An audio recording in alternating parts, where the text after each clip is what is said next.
Liam Hayes's return from his 5-year program in London sent a ripple through the old neighborhood. It was hard to miss, after all. Even though they all shared the same stretch of pavement, his family occupied a sprawling colonial revival on the hill, a 6,000-square-foot behemoth with manicured gardens. Just about every kid who grew up there had, at some point, been the beneficiary of a piece of candy from Liam's pocket. Alex Carter's family, on the other hand, lived directly across the street in a modest townhouse where the walls always felt a little too close together. As a boy, Alex would often press his face against the cool glass of his bedroom window, gazing at the grand house opposite. He sometimes wondered why a family with so much money would choose to live there, eventually chalking it up to the peculiar eccentricities of the wealthy. He was lost in that same thought when a pair of slender fingertips tapped sharply against his forehead. He flinched, covering the spot with his hand and looking up into Liam's amused eyes. Alex grumbled that he'd closed his flower shop early just to pick Liam up from the airport, and this was the thanks he got. Liam simply remarked that it was repayment for his cruelty.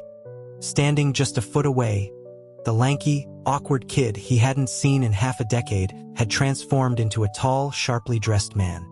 Liam retracted his hand, a smile playing on his lips, and opened his arms wide in the bustling terminal. He said it had been a long time, Alex. Alex muttered about what a spectacle he was making, but his feet carried him forward anyway. He gave Liam a quick, firm hug, patting his back before trying to pull away. Liam's arms, however, held him fast. Alex demanded to know what he was doing, asking if Liam truly thought he could just ghost him for 5 years and expect a warm welcome. He claimed that if it weren't for the crowd, he wouldn't have even shown up. He tried to sound indifferent, but for 5 years, everyone else had received updates from Liam. Alex, who had been his closest friend in high school, got nothing more than generic holiday greetings that were clearly copied and pasted. The injustice of it still stung. Liam's voice was a low murmur against his ear. He told Alex he'd missed him so much. Alex scoffed, thinking Liam must be crazy if he thought that would be enough to earn his forgiveness. He felt like he owed the guy a debt from a past life. Despite himself, he relaxed into the embrace, his own eyes beginning to feel a little sore. He said Liam's name, then softly welcomed him home. Most of their high school friends had scattered, some taking corporate jobs in different states, others pursuing graduate degrees. Alex was the only one who had returned to their hometown after college to open a small flower shop, a quiet fulfillment of a promise he'd made to his mother. Liam stood at the entrance of the shop, momentarily stunned. He then reached out, his hand gently ruffling Alex's hair. His voice was unusually soft as he said that his aunt would have loved it. Alex retorted that nobody knew what his mom liked better than him, especially since she loved all things beautiful. The taller man ducked under the little bell on the door, his frame making the cozy shop feel suddenly cramped. Alex frowned, looking at the way Liam seemed unsure of where to put himself, then at the luggage he was still holding. He took the bags and, with a dismissive gesture, pushed Liam back toward the door, telling him they were going to get something to eat and he'd take him home after. He added that Greg and Leo had just texted. They were all waiting, and Liam was the guest of honor. The reunion with their friends felt like stepping into a time machine. The Greg they knew was now married, and Leo's son was already 2. Time had a way of rushing forward, pulling everyone onto profoundly different paths. The following weekend, a few more of their old crew were finally free, and they made plans to get together. Liam picked Alex up in a brand new sedan. Alex asked where they were meeting, complaining that the others had been secretive when he'd asked. As they waited at a red light, Liam reached over and playfully pinched Alex's cheek, his tone mischievous. He reminded Alex that he'd promised to follow the gentleman's lead, no matter the risk. He asked if Alex was worried he might sell him off somewhere. Alex deadpanned that he was terrified, but told him to just drive. He was, therefore, completely speechless when they pulled up to their destination. It was an escape room. Alex Carter, a man who could navigate the complexities of horticulture and single-handedly run a small business, was afraid of 2 things in this world: his late mother's disappointment, and anything remotely resembling a horror movie. He'd only been to an escape room once in his life, dragged there by Liam in high school. Liam had chosen a theme based on a Japanese urban legend that had left Alex sleepless for 3 nights straight. He had ended up using homework as an excuse to crash on a pull-out couch in Liam's basement, just so he wouldn't have to close his eyes alone. The most intense horror he could stomach was a campy slasher flick from the 80s. He swallowed hard, taking an unconscious step backward and bumping into the person behind him. A pair of hands gripped his waist, steering him forward. Liam's voice whispered from behind him, sounding like something out of a low-budget ghost film, asking why he was so scared of make-believe. Alex coughed, trying to cover his unease, and insisted he wasn't scared. He just remembered he might have left the key in the shop door. Several of their friends chuckled. He tried to bolt, but Liam's hand shot out and clamped around his wrist, his escape route cut off. Liam dangled a keychain with a little vinyl superhero figure from his pocket, saying he had Alex's keys right here. He tucked them into Alex's jacket pocket, sealing his fate. Inside, Liam and the others had already selected the theme. It was, of course, exactly what he dreaded most: psychological horror with puzzle-solving elements. Alex realized with dawning horror that they had deliberately kept the location a secret from him. It was a conspiracy. The game required them to work in pairs, searching for clues. The first room was unnervingly sterile, a stark white padded cell that felt both festive and deeply unsettling in its faux clinical brightness. Liam stood by the door, the laughter in his eyes barely contained. He asked if Alex was scared, offering his fatherly arms for a comforting hug. Alex told him to get lost. He slapped Liam's outstretched hand away. If Liam hadn't insisted on coming, he wouldn't be in this mess. It was all his fault. He meticulously searched the room for clues, finally discovering a key inside a loose panel in the wall. He followed Liam out, and they found the door with the corresponding number. Liam inserted the key and pushed the door open, only for 2 figures in blood-splattered, orderly uniforms to lunge out with a guttural roar. Alex screamed, a raw, panicked sound, and scrambled back toward the padded cell they had just left. Liam grabbed his hand and pulled him along, ducking them both behind a heavy curtain that concealed an observation window. The space was tight, their bodies pressed together. Alex was trembling uncontrollably, his arms wrapped around Liam's waist, his face buried in Liam's chest. Liam's hands held him securely, his voice a low, steady murmur in his ear, promising he was there and that it was okay. Alex's words were muffled against his shirt. He sobbed that he had told Liam he didn't want to come, that Liam had tricked him. Liam kept repeating that it was his fault, and told Alex to just hide in his arms where he couldn't see anything. The wooden door creaked open, and the shuffling footsteps of the 2 actors approached. The overhead lights flickered in perfect, terrifying sync with their arrival. Alex whimpered that he hated him so much.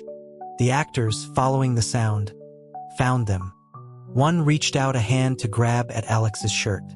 He shrank further into Liam's embrace, trying to merge himself and Liam into the wall. Liam held his hand, and Alex heard a rustling sound behind him but was too terrified to look. He felt a tug at the hem of his jacket. Another scream ripped from his throat. Liam's voice sounded strange, as if he were suppressing a laugh, but Alex was too consumed by fear to notice. All he could think about was disappearing into Liam's arms. By the time he calmed down, the 2 actors were long gone. After the escape room, he vaguely remembered clinging to Liam's neck, wrapping his legs around his waist, being scooped up into his arms, and at one point being carried out of a room. For some reason, all the costumed actors seemed to single him out. He wondered if he possessed some rare, ghost-attracting pheromone. The final puzzle required one player to sit blindfolded in an electric chair prop while the other administered a sedative sequence. Alex obediently wore the blindfold while Liam sat on a stool beside him. He gripped Liam's hand, not daring to let go. The room was filled with creepy-looking medical dummies. In the dim, flickering light, their blank faces were terrifying. An automated voice from a speaker announced that the orderly could now proceed with the final step to pacify the patient. Alex tensed. He squeezed Liam's hand as the blindfold was lifted by Liam's fingertips.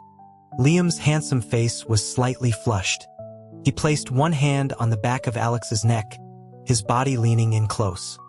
His voice was low and intimate, explaining that they couldn't get out unless he completed the sequence. He asked if Alex was mad. He lowered his head, his warm breath ghosting across Alex's skin. Alex blushed deeply and shook his head, a strange feeling fluttering in his stomach.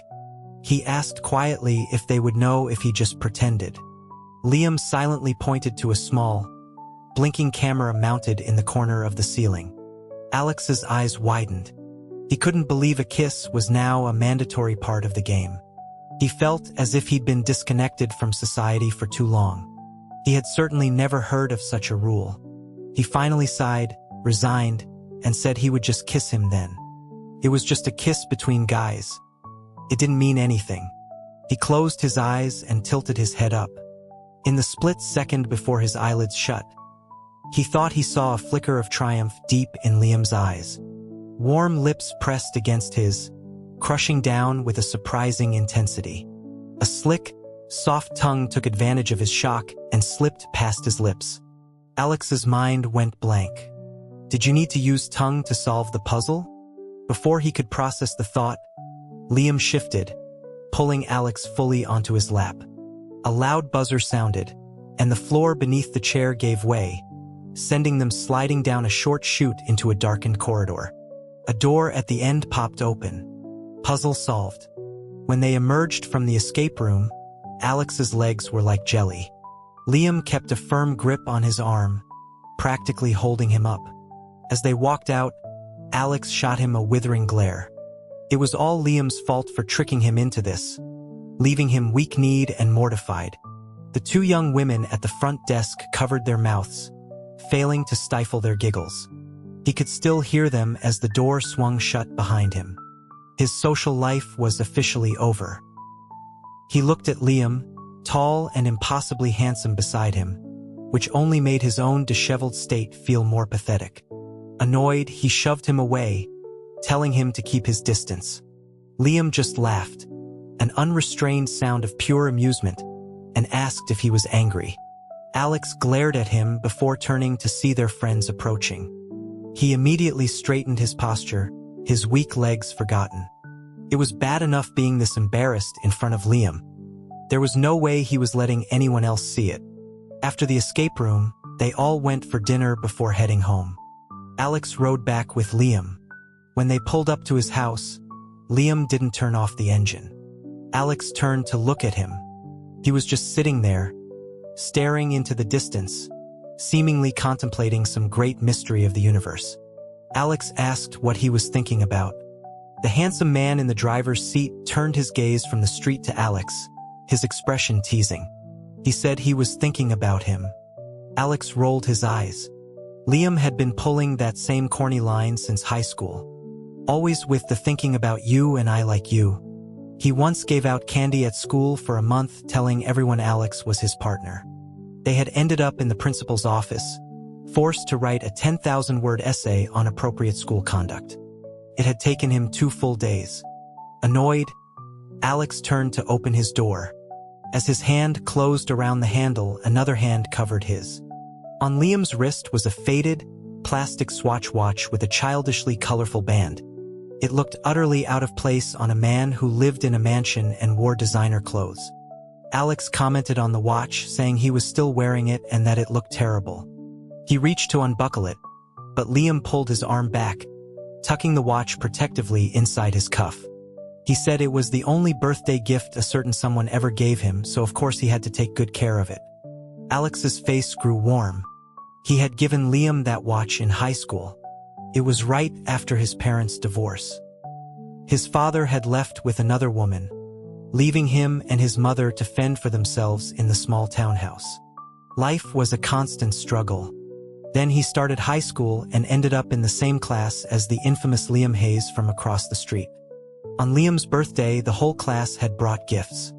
Staring at the mountain of expensive-looking boxes on Liam's desk, Alex hesitated for a long time. He eventually used the lunch money he'd been saving to buy a $10 plastic watch from the drugstore across from the school.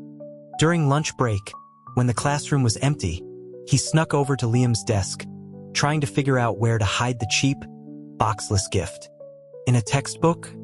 That was ridiculous. In his backpack? He'd never see it. The desk cubby was already overflowing with presents. He held the watch, his anxiety mounting. He was about to give up when Liam, who must have been hiding nearby, came over and took the watch from his hand. He'd asked if it was for him. Alex blushed and tried to snatch it back, but Liam dodged away. He took off the expensive, brand-name watch he was wearing and fastened the cheap plastic one onto his own strong wrist. He turned his hand over, examining it with a look of genuine satisfaction, as if it were the finest gift he'd ever received. He asked if Alex had thought he'd forgotten his birthday. Alex gestured to the pile of gifts and mumbled that it would be hard to forget. Liam ignored his sarcasm, waggling his wrist and smiling. He thanked him for the birthday gift and said he loved it. It was summer, and the late afternoon sun slanted through the classroom windows, illuminating the dust motes dancing in the air behind him. At that moment, Alex could only look down at the floor, his face burning hot. He told Liam the watch was ugly and that he would buy him a new one now that he could afford it, something expensive. He opened the car door, his voice serious. Liam just got out of the car, nudged him aside, and went into the house first. He insisted that he liked this design and color scheme. Alex glanced at the pink and purple watch on his wrist and seriously questioned Liam's taste. Either his own eyes were failing or Liam had a serious problem. Liam's family owned a large corporation, and upon his return, his father had immediately put him to work. After those first few days back, Liam was suddenly gone, swallowed by the corporate machine. Half a month passed without a word. The bell on the shop door chimed, and Alex put on his customer service smile. He looked up to see a tall boy in a basketball jersey walk in, holding a ball under his arm. The boy said he wanted to choose a bouquet of flowers. Alex noted he was about Liam's height and seemed a bit lost, as if it were his first time buying flowers. He asked if they were for his girlfriend. The boy, despite his height, was unexpectedly shy, his face turning red instantly. He stammered that they were for his mom's birthday. Alex asked if he wanted to choose them himself or if he should help. The boy mumbled that Alex should choose, as he didn't know much about flowers. Alex told him to wait a moment. He combined purple carnations with pink and white wrapping paper, adding a few pearl accents. Within 10 minutes, he had a beautiful bouquet. The boy's face lit up. He exclaimed that it was beautiful and that his mother loved purple. Alex paused for a moment, then smiled wistfully. "What a coincidence," he said. His own mother had also loved purple very much. The thought brought a pang of sadness. He could no longer make a bouquet for her. The boy, sensing the shift in mood, quickly took out his phone to pay. After the transaction, his face flushed again. He asked if he could get Alex's number, explaining that his sister's birthday was coming up and he'd like to text him to place an order. Seeing a business opportunity, Alex's professional smile returned. He pulled up a QR code on his phone and said that, of course, he could text him with any requirements. He smiled warmly, held the door for the boy, and watched him walk away. When he turned back around, he saw Liam leaning against the counter, his eyes fixed on the departing athlete's back with a distinct look of displeasure. Alex asked when he had finished work and what brought him to his shop. He walked over, noticing the dark circles under Liam's eyes.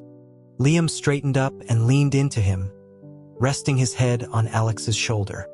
He murmured, calling Alex a heartless creature and asking if he would truly ignore him if he didn't come looking for him. The proximity was startling, bringing back the memory of the kiss in the escape room. Alex felt his face heat up. He'd been thinking about that kiss and Liam's audacious tongue far too often. It was just part of a game, but he, as a friend, kept replaying it. It was completely inappropriate. If Liam knew, he'd probably cut him off for good. He started to gently steer Liam toward the small sofa in the back of the shop where he could rest. Before they took 2 steps, Liam's phone buzzed in his pocket. Alex asked if he had to leave again, his voice tinged with disappointment. He wondered if Liam couldn't just rest for a little while. Liam lifted his head, and Alex saw how exhausted he looked. Liam's voice was low. He said he was so tired and asked if he could recharge. Before Alex could ask what he meant by recharge, Liam's arms snaked around his waist, pulling him flush against him. His face descended, and his lips captured Alex's in a fierce kiss. Alex's eyes shot open. What was he doing? Weren't they just friends? Liam's voice was a rough whisper against his lips, telling the idiot to close his eyes. The hand on the back of his head held him firmly, a forceful, plundering kiss that gave him no room to resist. The phone in his pocket continued to vibrate. It wasn't until his lips felt numb that Liam, the brute, finally released him. Liam told him to wait for his call, and then he was gone. Alex stood there for a long moment, touching his red, swollen lips. That animal. Liam was an absolute animal, not even sparing his own friends. Maybe it was because Liam's behavior had clouded his judgment, but Alex started to feel that something was off about his new customer, the athlete named Ethan. He would text him good morning and good night every day, or ask roundabout questions about his hobbies. He even claimed to be just passing by on his way to the north side of the city, despite his college being on the far south side. When Alex asked if he was buying flowers, Ethan nodded shyly. Alex asked who they were for this time. It was almost comical.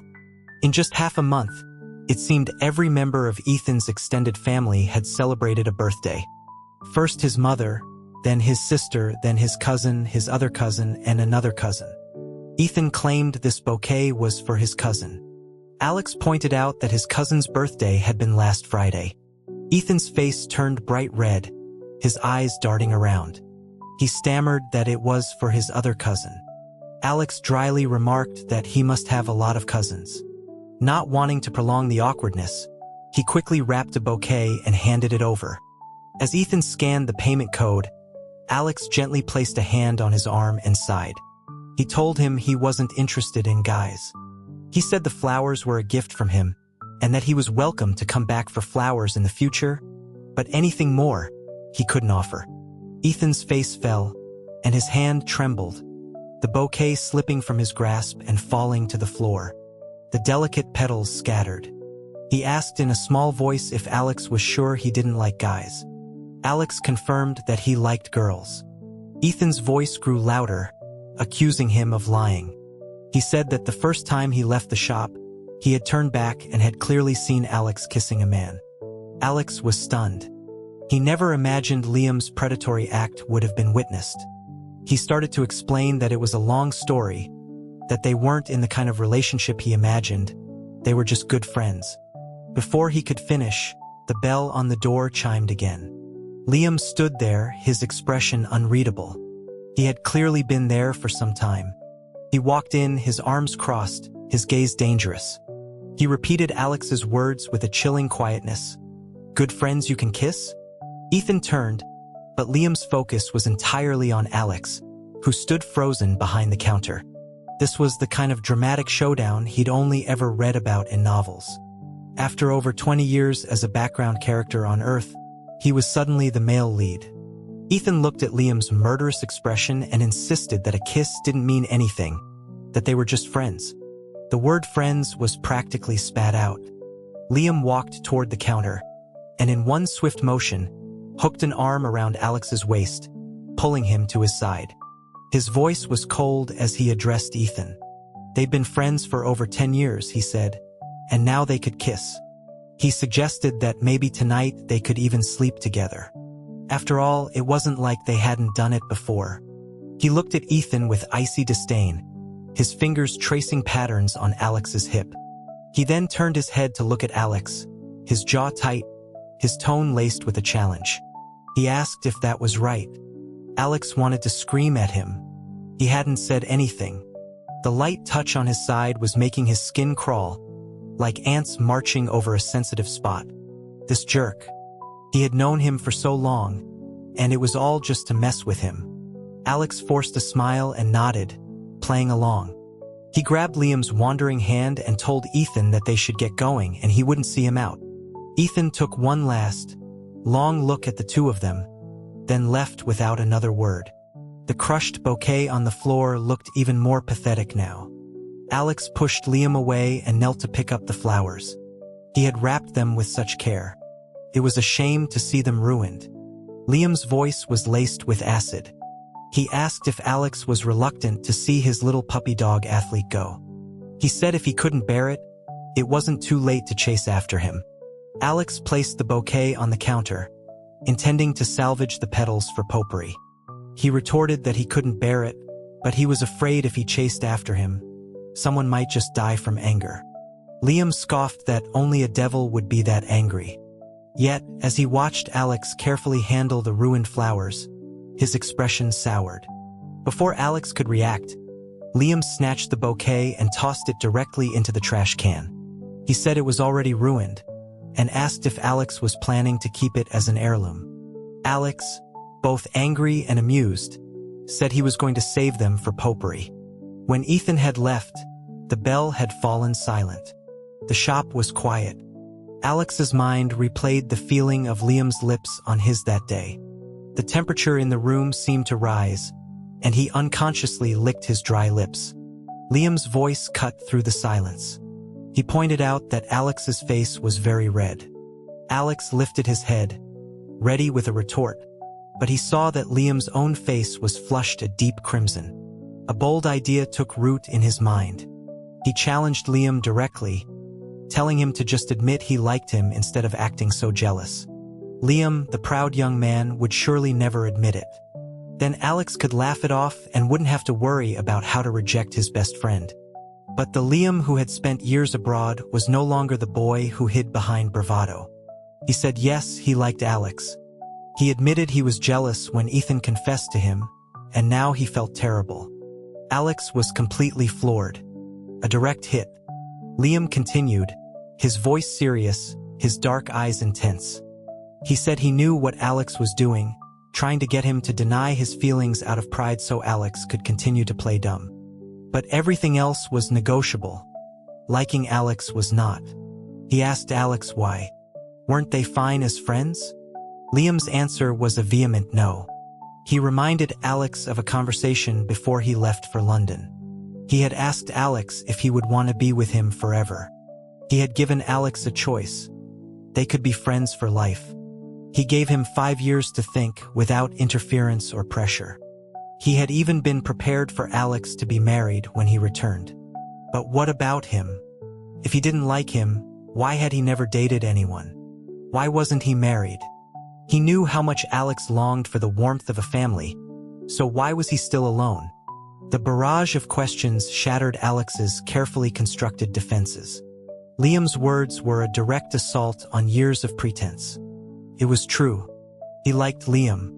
He had been in love with him for a very long time. Maybe it started when he saw him playing in his yard from his window as a kid. Or maybe it was when Liam would pass by his window on his way home. In high school, Liam's affection for him was open and sincere, but Alex had been too scared. With his family background, his own insecurities, he couldn't be sure that anyone would ever truly love him, unconditionally. So he pretended to be stupid, blind to the love in Liam's eyes, deaf to the promises of a future together. Liam's voice was firm. He told Alex that he loved him. He stepped forward and placed his hand over Alex's heart. He said he could hear it telling him that Alex loved him, that he was sad. He took Alex's hand and pressed it against his own wildly beating chest. He asked if he could hear it. His heart was also telling Alex that he loved him. He pulled Alex into his arms, holding him tight. Alex whispered that he was scared. Liam promised he would always hold his hand. Alex begged him not to leave him. Liam swore he would never leave him alone again. Liam remained incredibly busy, his time stretched thin. Since they had acknowledged their relationship, they had spent more time apart than together and had yet to go on a proper date. After confirming that Liam would absolutely be free for his birthday in a week, Alex started planning a surprise. He was driving, researching restaurants on his phone, when he got a call from Leo. He said he'd lost his watch when they were at the escape room a couple of weeks ago and asked if Alex could help him look for it. The mere thought of the escape room brought back a rush of memories, the terrifying actors and Liam's kiss. He walked in feeling cheerful. The owner said they hadn't found anything during cleanup but took him to the security room to check the footage himself. The young woman at the desk was one of the two who had been there that night. She recognized him immediately, saying she remembered him coming in with a handsome guy. She was very impressed, she said, because she'd never seen anyone get so scared. Alex just smiled awkwardly. She pulled up the footage and said he could look through it himself, then left him alone. He sat down and realized it was the surveillance from his and Liam's visit. He had forgotten to tell her that Leo had lost his watch just 2 days ago, not on the night he was there. He figured it would be a while before she came back, so out of boredom he started watching. What he saw left him speechless. So that was why all the actors chased him. That absolute animal, Liam, while Alex was too scared to look, had secretly taken money from his pocket and given it to the actors. After they took the money, they looked confused. Liam then subtly pointed at Alex. Understanding dawned on the actors' faces. One of them tentatively reached out and tugged on his clothes. Alex had screamed, and Liam had smiled with satisfaction. Then, as the two actors left, they passed the great tip along to the others. The rest of the game played out just as he remembered. Everywhere he went, actors came running for him. Liam apparently was not stingy. The fury that rose in him was immense. He thought of the two receptionists and realized they weren't laughing at his cowardice. They were laughing at Liam's elaborate, and frankly ridiculous, courtship ritual. The anger was replaced by a strange, exasperated fondness. After finding Leo's watch, he drove back to the flower shop. Liam was sitting obediently on the small, worn-out chair in front of the shop. He was wearing a trench coat over a suit, his tall frame looking absurdly elegant in the humble setting. It was like a scene from some high-fashion photo shoot. Alex rolled his eyes, unlocked the door, and went inside. Liam followed him in, and sensing Alex's bad mood, even locked the door behind them. Alex's voice was dripping with sarcasm. He asked why Mr. Hayes, with his busy schedule, had time to visit him. Liam, looking puzzled, tentatively asked where he had just been. Alex slapped Leo's watch down on the counter and put it in a drawer. He told him he'd been at the escape room, reviewing security footage. He saw Liam's face instantly flush. Liam asked if he had seen everything. Alex nodded. Liam tried to explain that it was because Alex kept acting like they were just friends, and he had no choice but to create an opportunity to get closer. Alex stalked over to him, grabbed his tie, and pulled him like a dog on a leash toward the sofa. He pushed him down onto the cushions. He asked if it was fun to scare him. Liam shook his head obediently, saying it wasn't fun. But then a sly smile spread across his face. He added that watching Alex throw himself into his arms, letting him do whatever he wanted just to get through the game, that was interesting. He reached out and pulled Alex down onto his lap. Alex panicked slightly, his grip on the tie loosening as he tried to pry Liam's hands from his waist. But Liam's hold only tightened. His voice was a low growl. He said he had been patient for many years, and asked if Alex really had the heart to make him wait any longer. Alex told him to be patient. Liam replied that he'd been holding back for a long time, and he couldn't bear it anymore. A tear, a kiss, a peeling away of layers, possession. Alex's protests were lost. He asked about work that afternoon. Liam told him not to worry. He had already asked his dad for the day off. As long as Alex could hold on, he said with a smirk, he might not go in tomorrow either. The normally busy flower shop remained quiet for the rest of the day. The bell on the door never chimed. In the small apartment behind the shop, Alex was buried under the covers, deaf to Liam's pleading voice. Do it again? Absolutely not. Whoever believed the words of a man in the throes of passion was out of his mind. When did he fall in love with Liam Hayes? The answer to that question was buried deep in the past. After his father's infidelity, he and his mother were social pariahs in the neighborhood. To survive, he had learned to be fierce, to be ruthless. If he wasn't fierce, he couldn't protect his mother. If he wasn't ruthless, he couldn't scare away those with cruel intentions. His mother would always sigh as she dabbed antiseptic on his scrapes, blaming herself for being blind.